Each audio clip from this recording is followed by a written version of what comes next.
Hey guys, how's it going? It's Al. We are a month before the season. There are 30 days left before NFL kicks off. I am really excited to be here once again doing NFL content for you guys on YouTube throughout the season. Every week of the season this year, we're going to have 4, 5, 6 videos helping prep you guys for the week on Draftkings. There's going to be some sports betting videos, everything that we did last year, plus more. Right now, it's still preseason. So if you have not already checked out the salary release video that I did, the way too early first look, go ahead and click that button up on top. I post a card up here so you guys can click on that video. If you haven't checked it out already, definitely do a 45-minute in-depth look at the salaries for week 1 on DraftKings. What I'm going to do on today's video is take you through the lobby on DraftKings for week 1, and we're going to look at the tournaments that are available, but you could do that on your own. So where's the value in that, right? So what I'm going to do is I'm going to look at the tournaments that are available. I'm going to break down certain things that I think are important. Okay, we're going to look at the rake that is charged for each tournament, show how it's different from all the different buy-in levels, identify the payout arcs that I think are important. Do you like top-heavy tournaments? Do you like tournaments that have a steep payout arc? Do you like tournaments that have a flatter payout arc? We're going to go over all of those different things, as well as some game selection tips and bankroll management. I'm going to take you through the entire lobby and do all of that for you in the next 10 or 15 minutes. Now, last year, we did this same video, and a lot of people said that they wanted to see it again, so I'm bringing it back for you here. So, if you like this video, a couple of things that I'd like for you to do. One, like and subscribe. Like this video, subscribe to the channel, obviously. If you would take a second, right down below in the pinned comment, there's a link to my Instagram page. I'm really trying to grow that channel, that social media channel. If you could please click that link and give me a like on Instagram as well, or give me a follow on Instagram as well, that would be greatly appreciated. So let's get into it. Let's take a look at what we got here in the lobby for week 1 on DraftKings. I got the Millionaire Maker sitting up top, obviously. High rake tournament, 15% rake on that tournament, but you're not playing it because you're trying to be bankroll conscious, right? You're playing this tournament because you pay $20 and you have a sweat to possibly win $1 million at the end of the day, at the end of the slate. Okay? That's why you're playing this tournament. It is 150 max. And let's take a look at the payout arc real quick. Okay, it's $1 million to first, 200K to second, 100K to third, but you look at 10th place, it's 10K. That's quite a big drop off. That is 1%. Right? 20% of the prize pool going to first place. 1% of first place going to 10th place. It pays out, as you can see right here, it pays out 22, almost 23% of the field. 1.5x your money for a min cash. This tournament, to me, as I said on the Edge podcast this week, to me is an anti-chip. I play a really high stakes game. I enter a lot of tournaments throughout the week. I enter a lot of money every single week. I know that I usually cover up my balance, and you guys can see my balance right now because I haven't made my NFL deposit, my week 1 deposit yet that I use for the entire season. Typically, I have between $30,000 and $50,000 in play on a weekend of NFL football. So for me to max enter this tournament, it costs $3,000. For me, that's what I need to play. For me. That may not be what you need to play, but that's what I do. The reason I do that is because if I'm on it 1 week, I have a chance to turn that 3,000 into $1 million. And nothing would feel worse than, let's say you go to Vegas and you sit at a Caribbean stud poker table and you don't put that ante chip in there and you hit the nuts, you hit that royal flush and you didn't pay the ante. You're not going to win that $250,000 or $500,000 for the jackpot. I want to win all the money. That's plan A, guys. Plan A is win all the money. Unfortunately, life is all about how you deal with plan B. So it is way more reasonable to try and take a more bankroll driven approach to building your bankroll through tournaments if you're going to focus on tournaments. Now, the best tournament in the lobby, it's not the best tournament on DraftKings. Those of you who listen to the DFS Edge know what that is.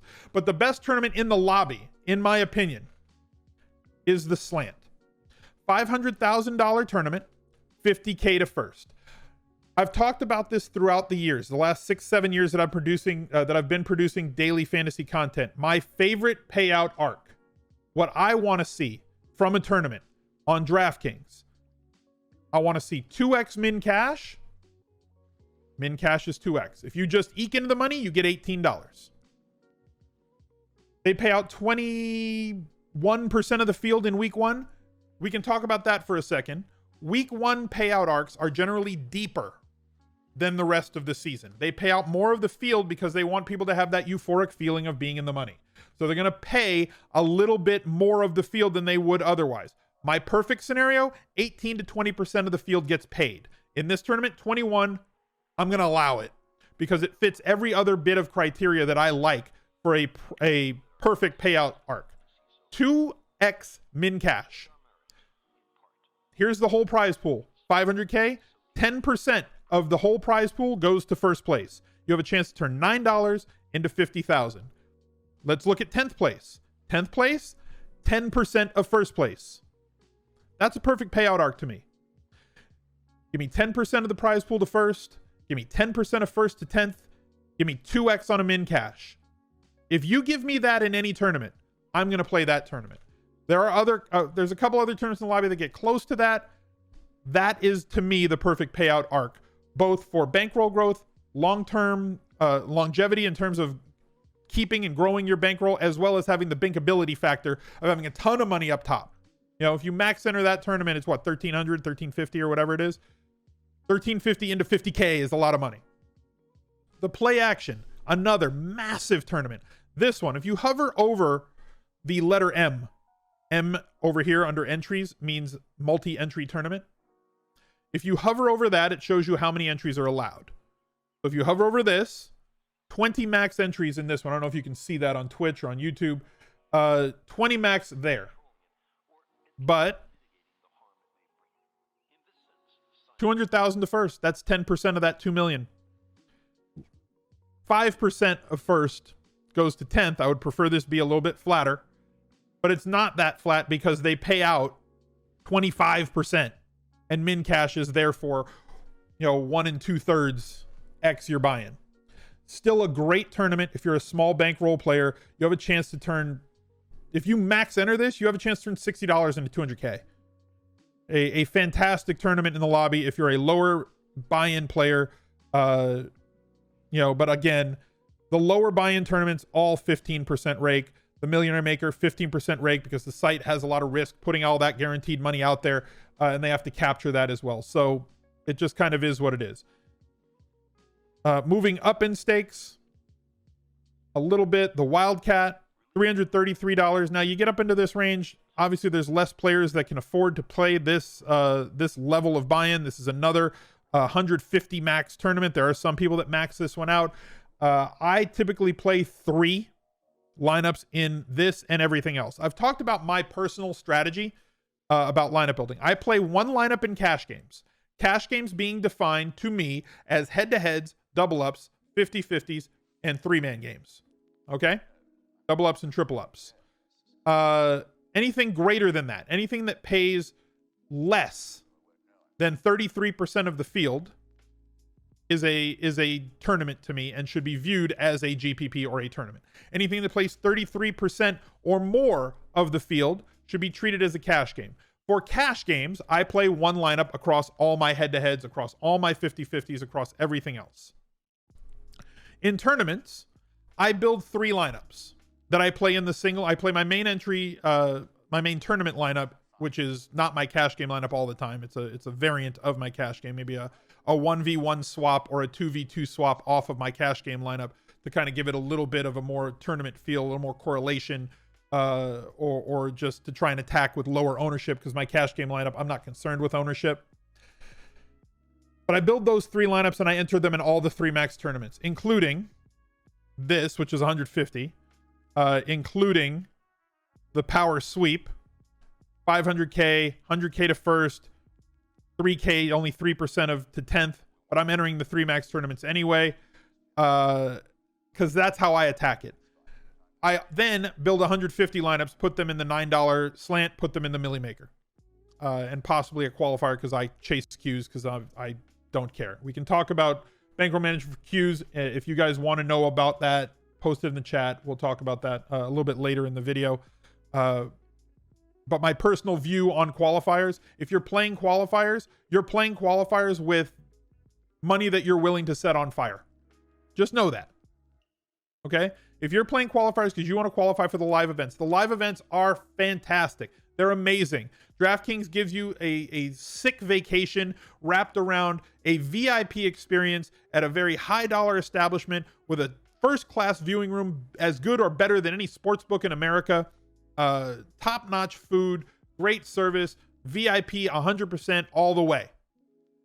But they're very highly raked. They're winner take all. They're very hard to get a seat to. And if you get there, it's very hard to even get your equity from the seat value, from the ticket value.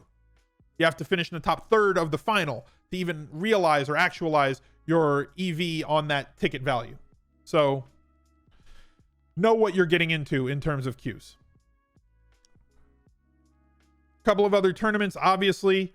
Those are the main ones for me. The slant, the power sweep, the Lux box, the Wildcat. I mean, not everybody's going to be able to afford $3,000. I get it.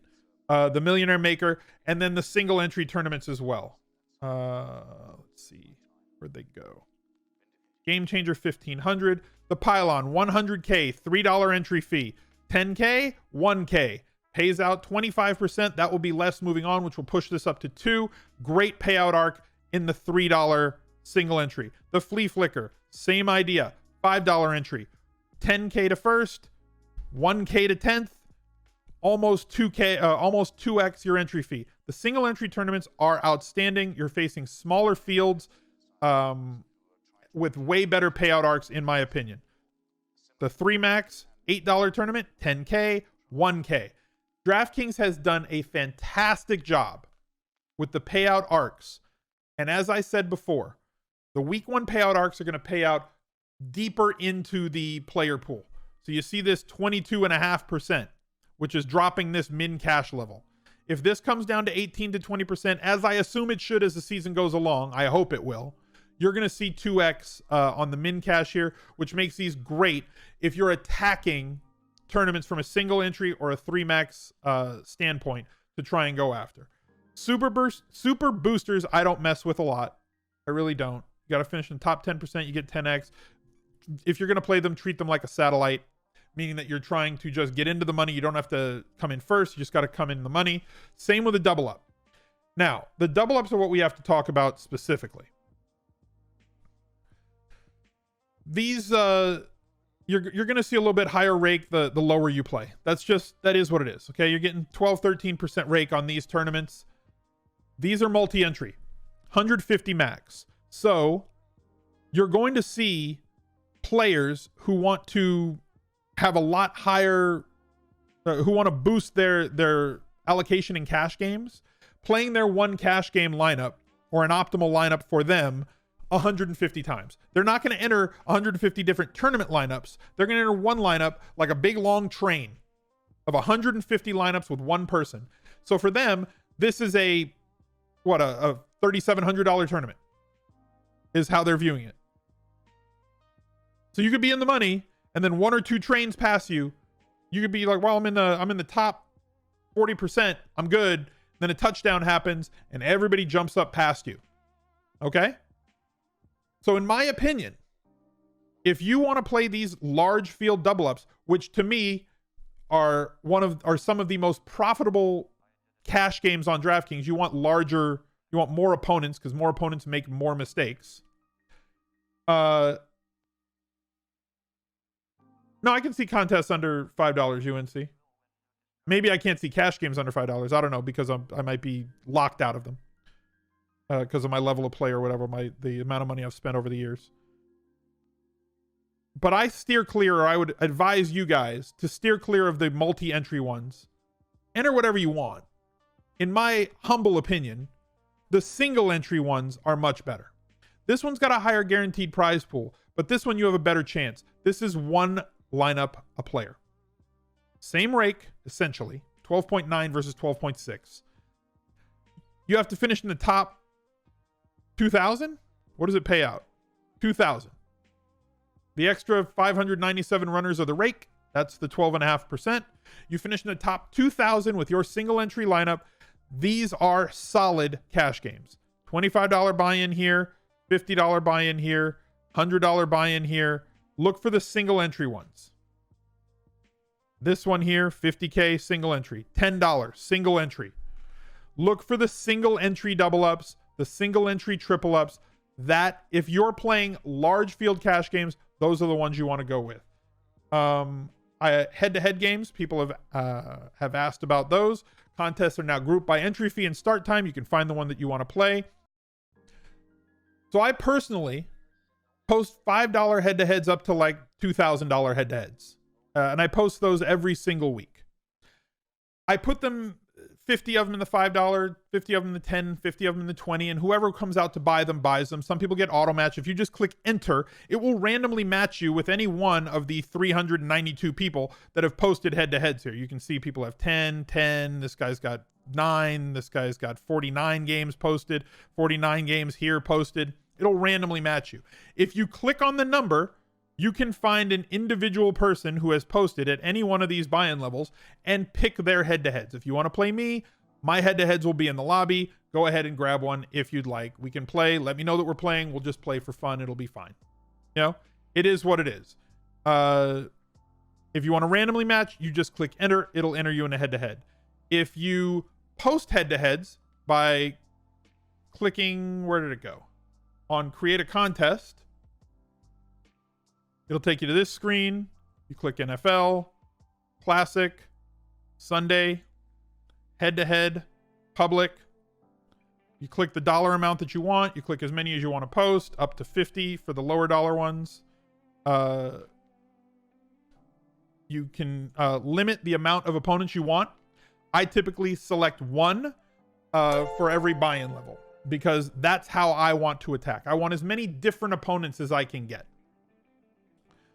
So I'll post $55 head-to-heads. I want 50 different opponents. I'll post 20 or $2,500 head-to-heads, 20 or 25, 215, 20 or 25, 500. Same with the thousands. And I want one opponent. Now somebody can take, if you posted here, here, here, and here, and you posted, you know, whatever, multiples at each one of these, and you select one max, somebody can take one of your thousands, one of your 500s, one of your 215s, and one of your 109s. It does not limit them to one only at any buy-in level. It allows them to take one from each individual buy-in level. So you might end up playing the same opponent at multiple buy-in levels, just so you know that. Okay? So don't say, well, I limited it to one, and this guy took one of all my head-to-heads, and they shouldn't have been allowed to do that. Well, they can. If you're afraid you're not going to sell as many, you can set to 4. You can set to as many as you want. You can set to unlimited. You know, if you set to unlimited, realize that somebody might come through. You're like, well, I only want to play people for $5, right? So all you're going to post is $5. You're going to post $55 head-to-heads. One person, if you leave this on unlimited, can go through and scoop every single one of this 50 here. So you're going to play one guy for $5 50 times, which essentially means you're playing a $250 head-to-head against that dude. So for me, if I pick a buy-in level, I want that person to get one game from each level. Do that before you hit next here. Then you're going to enter your lineup. Then you're going to submit to the games. Then they'll post in that head-to-head lobby.